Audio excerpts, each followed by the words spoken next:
I was an iFunny kid. I remember in elementary school learning the phrase spitters or quitters from the app. I remember in middle school, I would plan my schedule around being able to watch the featured posts as soon as they came out.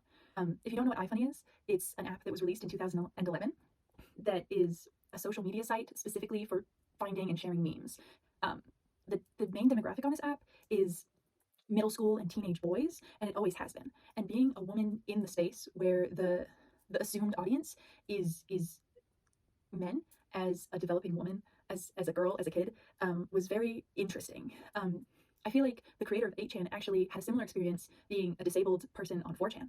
And he has this amazing quote that was featured in the QAnon documentary for HBO Max that I feel like exemplifies this very well. When I first found 4chan, I just saw what a lot of people were saying, and I felt like I finally had discovered what people were really thinking.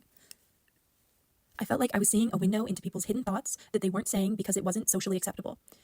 But this is what everyone is really thinking. When they look at me, you know. As a child, I was very impressionable, and I just felt like, wow, I've been lied to my whole life by people who are telling me it's good to be different. Similar to him, I felt like I was seeing the view of what all the men around me were thinking, and I actually used that to try and become a perfect woman. I became hypersexualized in my own brain. I had a view of what my purpose was as a woman that was very influenced by men on the internet. Fortunately, I stopped using the app in 2017 around in my sophomore year of high school, which is I deleted the app. So fortunately, I got away from this toxic community, and I feel like a lot of people left at around the same time. But there was a lot of people who still use the app.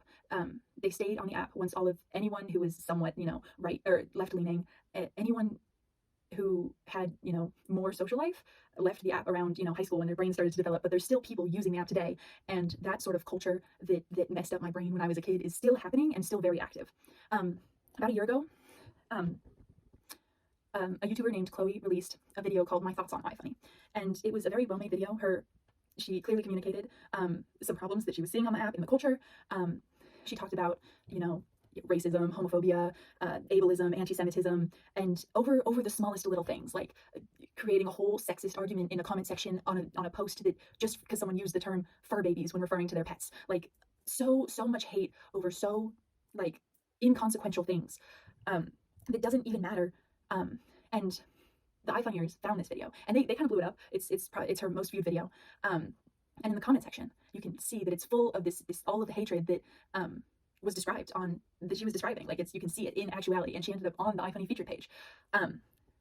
But it's just interesting that this other social media platforms that were just as chronically online, like Tumblr, Tumblr had DashCon. It had this moment of reckoning where they, tried to convert this online community into real life, and it didn't work out. And the culture never recovered fully on Tumblr. It's like it's lost its unironic naivety of chronic onlineness. So the current content still has this naivety and this like culture that's very isolated to iFunny, like the phrase "part of the crew, part of the ship," which is a reference to Pirates of the Caribbean, and it basically indicates that users of iFunny are iFunny. It's a dog whistle to let other users know that they use iFunny if you use that phrase. And it really reminds me of pre-DashCon Tumblr. It reminds me of the phrase, "Where did you get your shoelaces?" Or "I love your shoelaces. I stole them from the president." Like it's the same sort of culture, except they haven't had the rude awakening that everything that they do is chronically online, like DashCon was for Tumblr. And now it's just a cesspool of racial slurs and arguments of Christianity in comment sections and pornography and so all the isms, all the isms. But I don't think that there's nothing good about the app. I actually really like how the app is set up. I really enjoy that there's 3 sections. There is the collective, which is every post that's posted goes into the collective. So whenever you click on the collective, you're seeing every post that's happened, since you click on that tab. You see every post that's been posted in the last 5 minutes, all on equal plane. There's the featured section, which are all the posts that are the most popular put in one section and just released every couple of hours.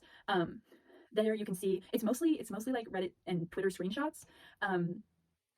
So if you're just going on the app for the first time, you might just think that iFunny is just screenshots of and reposts from other apps, but it's actually there's so much more. The other section is the subscription section, and these are where you follow the accounts that you like the memes of, the posts for, and it's really easy to repost on iFunny. So your your subscriptions will show all of the posts that they found and found funny and reposted. So you're seeing what you like out of the collective without actually sorting through all of the posts that ever existed. So a lot of people who use iFunny are mostly using the subscription section.